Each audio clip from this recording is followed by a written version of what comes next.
Hello दोस्तों, मेरा नाम है अनिल कुमार और आप देख रहे हैं एनालिसिस बाय अनिल। मैं आज बात करने वाला हूं जो मेरे पीछे पेड़ दिख रहे हैं इनके बारे में।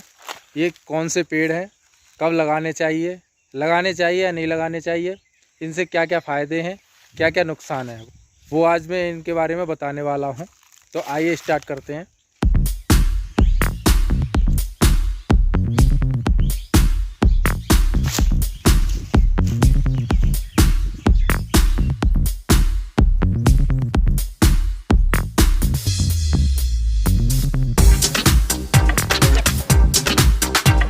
ये जो पेड़ हैं वो खेत के किनारे से लगे हुए हैं। मैं आपको दिखाना चाहूँगा। ये काफ़ी लंबी लाइन है और 10 बीघा है, इसकी किनारी से लगे हुए हैं। लगभग 100 पेड़ हैं और मैं आपको दिखाना चाहूँगा। ये देखिए, काफ़ी आगे तक है, ताकि आप देख रहे हैं ये वहाँ तक, फिर उसके बाद उधर सामने, फिर वो साइड, दूसरी साइड। ये पेड़ जो हैं, ये पेड़ सागौन के पेड़ हैं और ये सागौन के पेड़ जो है लगभग 90 रुपये, 100 रुपये या 110 रुपये के आसपास आपको अवेलेबल होगा। और ये मैंने 2005 में रखवाए थे और आज इन्हें लगभग 15 साल हो गए हैं।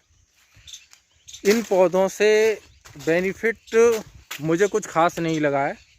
क्यों नहीं? इसका कारण है कि जब ये पौधे देने आते हैं, जो कंपनियां इनका प्रचार करती हैं, वो उस टाइम पे कुछ और बात करते हैं, उसके बाद उनका कुछ अता पता नहीं रहता है।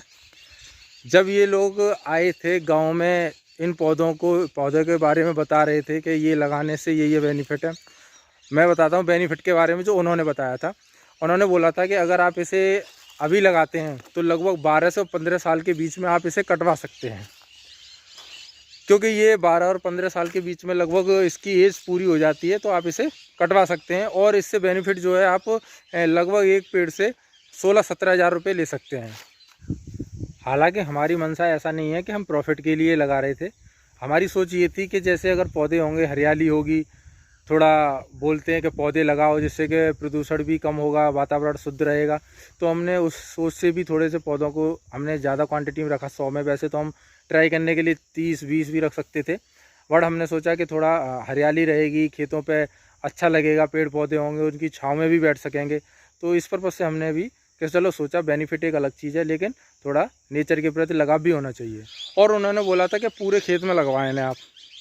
तो हमारी मंशा ये थी, हमारा जो विचार था वो हमने रखा कि साइड से रखेंगे, ना कि पूरे खेत में रखेंगे। इसे किनारी किनारी से रखेंगे, जैसा कि आप पीछे देख रहे हैं। पूरे खेत में नहीं है, किनारी से लगे हुए हैं ये पौधे। तो जैसा कि हमने इसे फिर लगाने का प्लान किया कि किनारियों से लगाएंगे और लगभग 100 पौधे हमारे 10 बीघा के आसपास हो जाएंगे ये।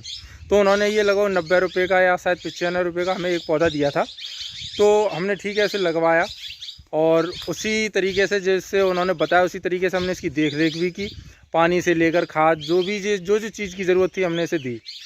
और छटाई वटाई भी होती रही। अभी फ़िलहाल जैसे आपको दिख रहे हैं, नीचे छटाई कराई गई है, कुछ पौधों में अभी छटाई नहीं हुई है। तो हमने उसके बाद आज लगभग 15 साल हो गए और 15 साल होने के बाद हमने इनके रेट पता किए। वो भी हमारा एक कारण था कि क्योंकि हमें पता चले आखिरकार इससे हमें कोई बेनिफिट हुआ या नहीं हुआ। तो जब हमने पता किया तो इसका कोई भी ख़रीदार नहीं है। जैसा कि कंपनी वालों ने बोला था कि हम खुद 12 या 15 साल के बाद आकर के इन्हें ख़रीद सकेंगे। आप कांटेक्ट करेंगे, हम तुरंत आएंगे और आपके अच्छे रेट में हम इनकी ख़रीद करेंगे। उन्होंने हमें स्लिप दी थी, उस स्लिप पे उनका सब सारा कुछ डाटा था, उनका नंबर भी था, एड्रेस भी था। हमने उस पर कांटेक्ट किया तो वो नंबर सब बंद हैं। तो एक तो वो फ्रॉड हुआ। दूसरी बात, सागौन का पौधा महंगा होता है, हकीकत है। क्यों? सागौन के पौधे में क्या है कि उसकी लकड़ी अच्छी होती है, चिकनी लकड़ी होती है, मजबूत और वजनी की लकड़ी होती है। तो वैसे तो अच्छी चीज़ों में इनका यूज़ होता है, तो या तो उसे रेट नहीं मिल पाते हैं या फिर उसके गलत रेट बताए जाते हैं। तो जब मैंने पता किया इसके बारे में कि इसके रेट पता करते हैं, तो जब रेट पता किए तो कोई इन्हें ख़रीदने के लिए नहीं आया।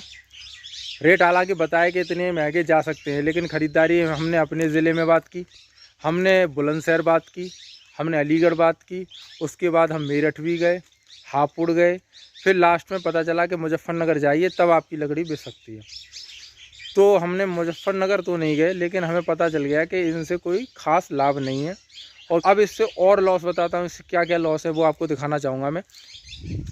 जैसा कि आपको दिख रहा होगा खेत के अंदर पत्ते पड़े हुए हैं, ये सारे, इनसे क्या है फसल में बहुत ज़्यादा लॉस होता है। ये इसका क्या है, बहुत बड़ा पत्ता होता है। ये मैं आपको ऊपर से दिखाना चाहूँगा कुछ, शायद थोड़ा बहुत, जैसा कि मैं दिखा रहा हूँ। ये पत्ता देखिए कितना बड़ा है, ये देखिए बहुत बड़े पत्ते हैं, इनसे खेत में बहुत लॉस होता है बहुत। तो ये जो है लगभग आगे तक उधर साइड, ऊपर वाली साइड, इन पत्तों से बहुत सारा लॉस होता है फसल में हमारी में। लगभग ये आधा बीघा 1 बीघा, लगभग पूरा टोटल दोनों साइडों से 2 बीघा के करीब, 1 बीघा के करीब इससे लॉस होता है। क्यों? बड़ा पत्ता है इसका, और वो पत्ता क्या है फसल में फंस जाता है, कभी ग्रो नहीं होने देता है, काटने में फसल को प्रॉब्लम देता है, उसे हटाना पड़ता है, लेबर से उसे निकलवाना पड़ता है। तो इससे मुझे लगता है लॉस ही लॉस है। और मैं तो चाहूँगा कि कोई भी व्यक्ति इन पेड़ों को ना लगवाए। अगर अपनी फसल का नुकसान चाहते हैं तो लगवाए, वरना ये चीज़ें सब बेकार की चीज़ें, ना तो इनके पैसे लगते हैं, ना कोई ख़रीदार है इनका, मेरी समझ से। हाँ, एक बात और, मैंने जब पता किया वहाँ के ख़रीदार जो सागौन की लकड़ी लेते हैं, तो उन्होंने बोला, एक विज़िट भी करने आए यहाँ पे, तो उन्होंने बोला कि हम 15 साल नहीं, इनकी जो एज होती है वो लगभग 32 से 35 साल होती है। तो मैंने बोला कि ये तो हमें 12 से 15 साल के करीब बताया था कि इनकी एज पूरी हो जाएगी और हम इसे कटवा सकें। कि नहीं, ये 32 से 35 साल की एज के होते हैं तब हम इन्हें लेते हैं, और इनकी कोई अभी हम पैसे नहीं लगा सकते हैं इनके। नॉर्मल अगर आप ऐसे ही देना चाहो तो बताओ। तो फिर मैंने उनसे मना कर दिया। लास्ट में मैं यही कहूँगा कि मेरी समझ से ना तो किनारों पे पेड़ों को लगाएं और ना ही बीच में लगाएं। उससे अच्छी बात है कि आप फसल करें और उसमें बेनिफिट लें अपना। इन पौधों में कुछ नहीं रखा है, क्योंकि कोई भी चीज़ लगाने से तब फ़ायदा है जब उसकी ख़रीद अच्छी हो और ख़रीदार आपकी एरिया में हो। 200-400 किलोमीटर से कोई आएगा या आप लेके जाओगे तो आपके सामने बहुत समस्याएं आपको फेस करनी पड़ेंगी, जो आपके लिए हित में नहीं होंगी। मेरी समझ से इन पौधों को ना लगवाएं, अच्छी राय यही है। बाकी की आपकी मर्ज़ी। अगर वीडियो पसंद आया तो प्लीज़ लाइक एंड कमेंट करना, शेयर करें। Thank you. हमारी वीडियो लाइक तो कर दो, हमारी वीडियो लाइक तो कर दो।